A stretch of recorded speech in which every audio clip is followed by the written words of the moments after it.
होंगे उमर साद ने। एक तो हमें ये पहलू नहीं दिखाया जाता उमर साद कौन है। हमारे बच्चों के जहन में एक नंबर का शराबी होगा, कबाबी होगा। ये अपने जमाने के मुअज्जिज तरीन अफराद है, मुअज्जिज तरीन अफराद। 60 साल इस बंदे ने नमाजें पढ़ी, हज किए, इबादतें की, मदीने वाले इसके हाथों को चूमा करते थे, एक अब्द साले मानते थे इस बंदे को। वहां से चला शाम पहुंचा।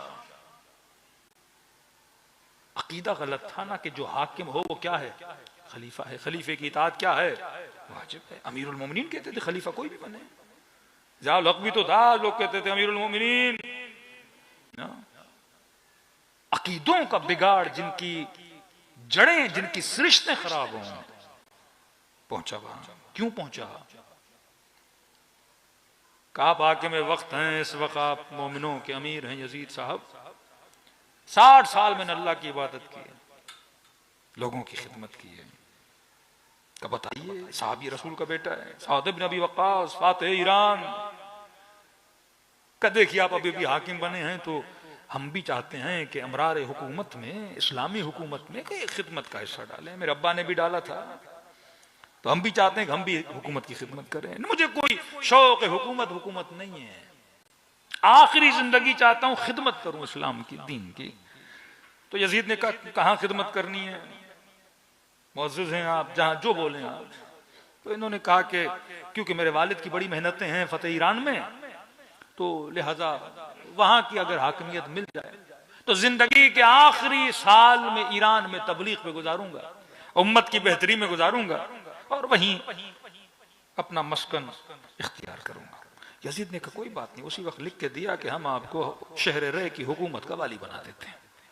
इसकी बदबख्ती कि ये डायरेक्ट अगर शाम से ईरान चला जाता तो बच जाता। बदबख्ती ये कि खत लेके इसने कहा जरा कूफे से होता हुआ जाता हूं, 4 रिश्तेदारों से मिलता हुआ जाता हूं। कूफे आया, इत्तफाक से इब्ने ज़ियाद भी कूफे आया और कूफे के हालात को कंट्रोल किया। ये सिर्फ निकलने वाला था तेहरान के लिए, तो कहा कि जरा इससे भी मिलता हुआ जाऊं, फिर तेहरान चला जाता हूं। खुदा हाफिज करने के लिए आया इब्ने ज़ियाद के पास।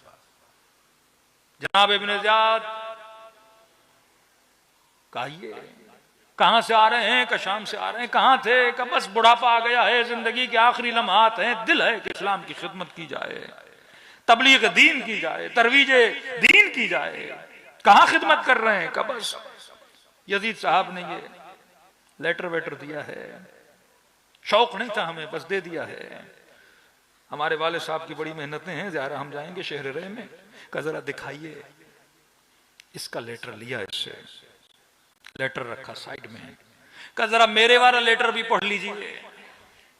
लेटर खुला, उसमें लिखा था कि मैं इब्ने ज़ियाद को तमाम तर इख्तियार देता हूं, ये किसी भी वाली का हुक्म अज़ल भी कर सकता है, जिसे चाहे लगा भी सकता है। मतलब ऑल पावर्स मैंने इसको दे दिए हैं। का देखो अब मेरे पास पावर है कि तुम्हें भेजूं न भेजूं। का भाई हम तो खिदमत के लिए आए हैं। का देखो एक छोटी सी शर्त है, ये तुम्हारा हुक्मनामा मेरे पास पड़ा है, शर्त यह है कि कत्ल हुसैन में शरीक हो जाओ।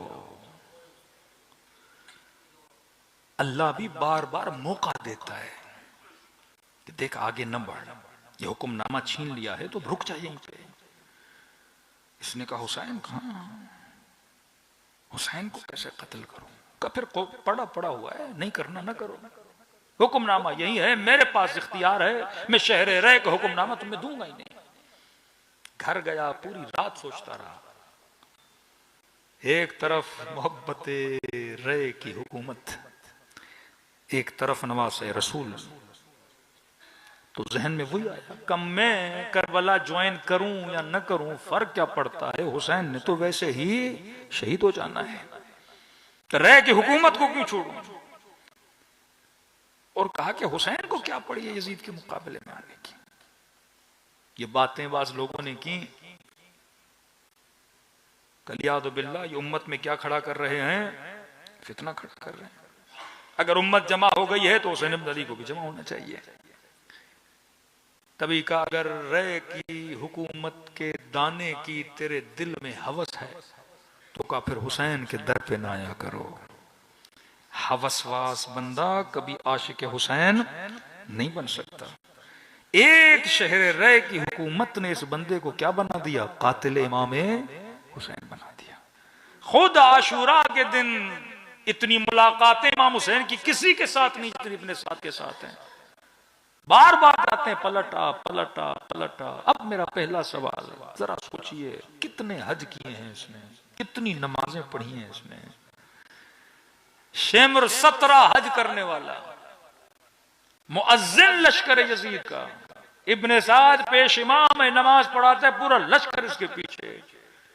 कुछ वो हैं जिन्होंने 60-60 साल नमाजें पढ़ी, रोजे रखे, और उसके मध्य मुकाबिल एक वहब कल्बी है। मैं सोचता हूं वहब ने नमाजें कितनी पढ़ी होंगी, वहब ने रोजे कितने रखे होंगे।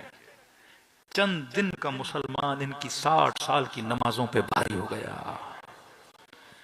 चंद दिन का मुसलमान इनके हज और रोजों पे क्या हो गया? भारी हो गया। तभी मासूम फरमाते दुआ किया करो, ऐ खुदा मेरे लम्हों को बरकत अता कर। कभी कभी 70 साल के लम्हे बेबरकत होते हैं, कभी कभी हुर का एक लम्हा उसे जन्नती बना देता है। इमाम ज़माना की दुआ पढ़ते हो ना, फी हाज़िहि साअह व फी कुल्लि साअह। साअह का मतलब घंटा भी है, लेकिन अक्सर उलमा कहते हैं साअह का मतलब इस घड़ी और हर घड़ी। एक घड़ी कभी इतनी बाबरकत होती है कि इंसान की जिंदगी को कहां से कहां ले जाती है। इब्ने साद को 60 साल की जिंदगी मिली, जिंदगी है बेबरकत। अली असगर को 6 महीने की जिंदगी मिली, जिंदगी है बाबरकत।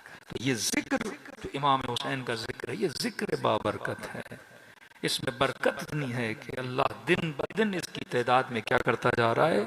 इजाफा। दुनिया की कोई कौम नहीं जिसको इतना मारा गया हो जितना अहले बैत के चाहने वालों को मारा गया है, लेकिन जितना मारते हैं उतना बढ़ते जाते हैं।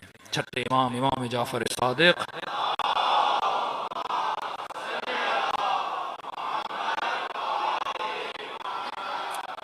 जब मोमिनों को जिंदानों में डाला गया, शहीद किया गया, तो एक मोमिन बड़ा उदास हो गया। मौला के पास आया, मौला हम तो खत्म होते जा रहे हैं।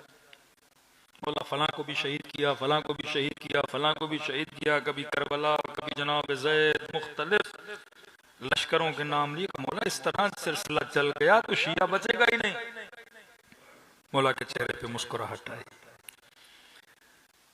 इमाम क्यों नहीं बचेगा? मौला एक नस्ल को मारा जा रहा है तो शिया खत्म हो जाएंगे।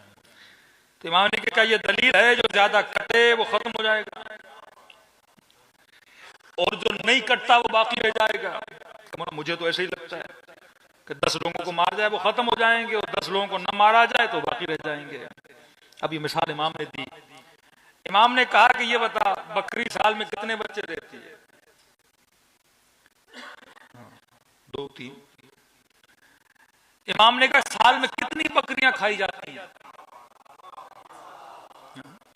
कराची का रेशो निकालिए कि कराची में एक दिन में कितनी बकरियां खाई जाती हैं। 2.5 करोड़ की आबादी, 1 लाख तो खाई जाती है। डेली 1 लाख बकरी कटे तो महीने में कितनी बकरियां? 30 लाख बकरियां। रमजान में तो और ज्यादा, हज की ईद में तो और ज्यादा। तो साल में बच्चे भी कम देती है और कटती बहुत ज्यादा है, मेरे छठे इमाम कहते हैं। इमाम ने कहा साल में कुत्ता कितने बच्चे देता है? मैं उसकी मादा का नाम नहीं ले रहा। तो कमोला 8 बच्चे, 9 बच्चे। कटते कितने?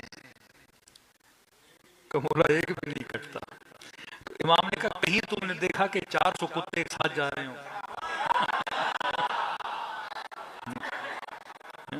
देखा? कमोला कभी नहीं देखा। कब बकरियां तुमने हजारों की तादाद में साथ जाते हुए देखी हैं? कहाँ? मौला का जो कटती भी ज्यादा है क्योंकि हलाल हैं, इनमें बरकत भी ज्यादा है, ये पैदा भी ज्यादा